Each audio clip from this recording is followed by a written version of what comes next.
So we're going through a bit of a channel rebranding here. I've renamed the channel to Catholic on the Spectrum because I want it to focus on my journey with Catholicism and autism, which are two very influential parts of my life. In this video, I want this to really talk about my conversion story. So I was raised as a cradle Protestant. I was raised with all the anti-Catholic arguments. I was always taught to steer very clear of the Catholic Church because I was always told that the Catholic Church was evil, that the Catholic Church worships Mary, that the Catholic Church detracts from God, all of these things. I've heard it all. I was the one making these arguments at one point.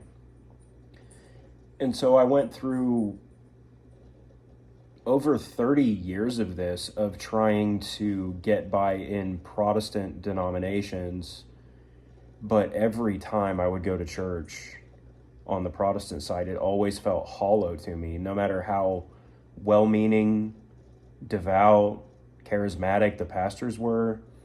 It never felt right to me. It always felt like something was missing.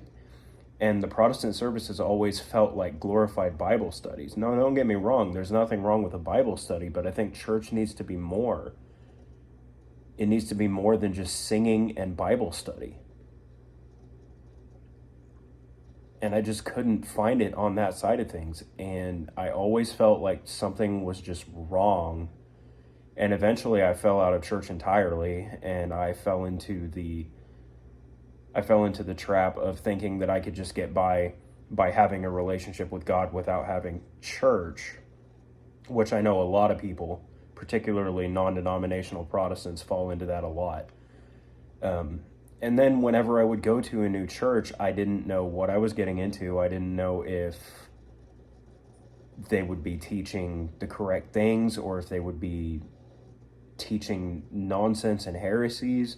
You don't know when you're going to a new Protestant church because they're all so different, and they don't have one central thing governing them. They don't have one central authority. It's usually the pastor and probably a board or a council, and that's it. And there are some good Protestant churches, but that leaves it open for way too much nonsense to come out. And that's how you run into these mega churches, that you have these pastors up there that are up there faking healings and saying, oh, if you pay my church money, you'll go to heaven, and all this other stuff. Now, not all Protestant churches do that, but there are some mega churches that do that, and that's caused a huge scandal. And it never felt right to me. And over time, I wanted something where I could actually feel on fire for my faith. And I know that there's plenty of Protestants who feel on fire for theirs, but I never felt it over there. And I was missing that in my life. And eventually I sat down and I started really looking at Catholicism, because I would see a lot of Catholics who were on fire for their faith, devout, exactly what I wanted with my faith. And there are some Protestants like that too, don't get me wrong, but just couldn't find it over there. And so I started researching Catholicism. And because I was the one always making these arguments against the Catholic Church growing up, because that's what I had been raised with, I started really researching those arguments myself. And the more I researched those arguments like when they claim that Catholics worship Mary, or when they claim that Catholics believe in a work-based salvation, or when they claim that Catholics think that you get to heaven through the saints, or that Catholics worship saints. All of these arguments, I started really researching all of these arguments. A really good place to research those arguments is Catholic Answers. Catholic.com, Catholic Answers, they really take all of those old, tired, and overused arguments and they tear them apart with a biblical basis on all of it. Oh, another big one was confession. That's a big one that Protestants like to use against the Catholic Church, is saying that you shouldn't have to confess your sins to a man. Not realizing that the Catholic Church does promote confessing your sins directly to God, and not realizing that the sacrament of confession is biblical, because Jesus gave the authority to forgive sins to the apostles and they passed it down through the church, and because there's a prayer directly to God at the end of confession, the act of contrition, where you ask forgiveness for what you just confessed. So I'm getting off on a little bit of a sidetrack there, but just things like that. Just researching these arguments and finding out how these arguments are wrong. And the more I researched these arguments, the more I couldn't argue against the Catholic Church anymore. Like, Catholic Church isn't perfect, no, but most of these arguments were either misconceptions by Protestants, or on the extreme, they're outright lies. And I couldn't do that anymore. Once I realized how wrong those arguments are, I couldn't do it anymore. And so eventually that led me to start going to Mass. And then when I started going to Mass, I was going as a Protestant. Started going to Mass, and in the liturgy, I found what I felt was missing from Protestant services. Just the reverence and all of it. The Mass is so different from any Protestant service. And I don't think that a Protestant service can hold a candle to a Mass. They both have their place, but I just don't think that a Protestant service can compare to a Mass.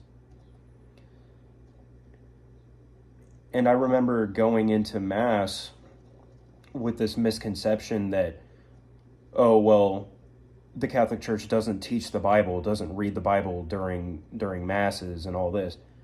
Because that was another thing I had been raised with, was trying to say that the Catholic Church tries to take people away from the Bible. But I go in there, and they're reading the Bible. They're reading the Bible. They're reading the gospel. And everyone is listening to it, or they should be listening to it. And then the homily, based on the gospel that was just read. And I just realized how mistaken I had been about Mass until I actually started going to it. And so then one day I decided to go to confession as a Protestant. And I walked in there, and I just told him that I was a Protestant, but I was interested in this and I wanted to know more about it. And I brought up my issues with confession. I brought up all of the arguments that I had been given against confession my entire life. And we sat down and we had a really good conversation about it. And that ended with me sort of making a general confession to that point. And then at the end of that, we both prayed to God together for forgiveness for everything that I had just confessed for. And it felt so freeing. It felt more freeing than anything I can really describe up to that point. And so that pushed me more into learning about the church. And then I ended up researching it on my own, a lot on my own. And then I joined an RCIA class, OCIA as it's called now.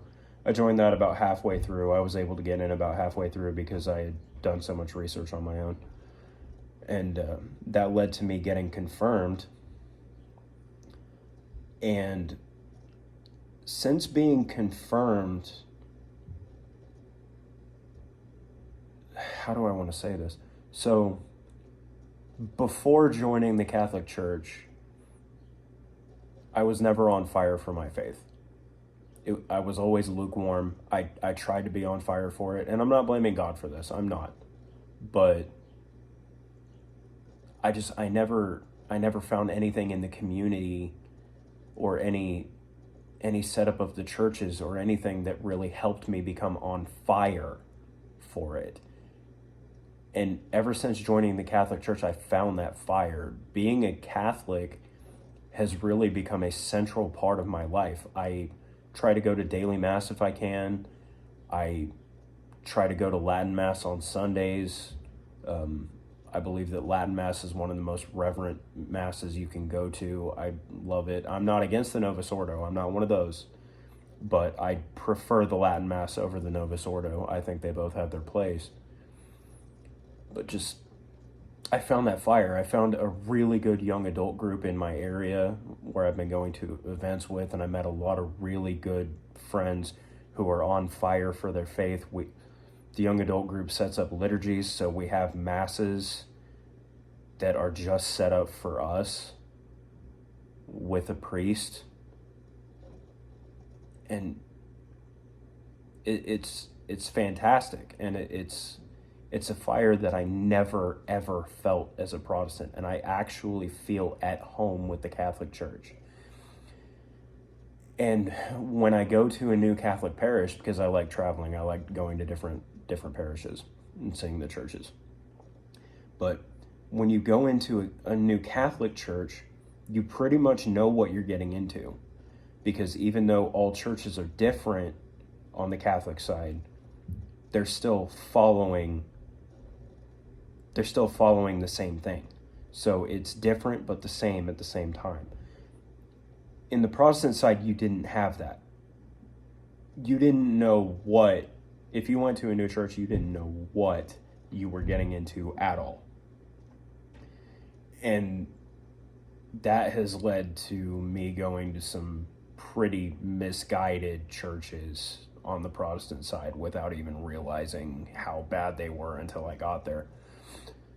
You really, I mean, that can happen in the Catholic Church, depending on the diocese, but it really doesn't happen all that often. Not at the level that it happens on the Protestant side. So at this point, I'm unapologetically Catholic. And then one thing that took me a while to get past was the Mary arguments. The claims that the Catholic Church worships Mary. Here's a spoiler. No, they don't. They honor and venerate her as the Mother of God and as the mediatrix, which doesn't take away from Jesus as the mediator between God and man. Doesn't take away from that. But she helps with that. She helps by leading people to her Son. And I really found that in a personal experience that I had with her when I was praying a rosary in adoration, which I'm going to make another video about that. But that experience really, really showed me that her motherly intercession is real.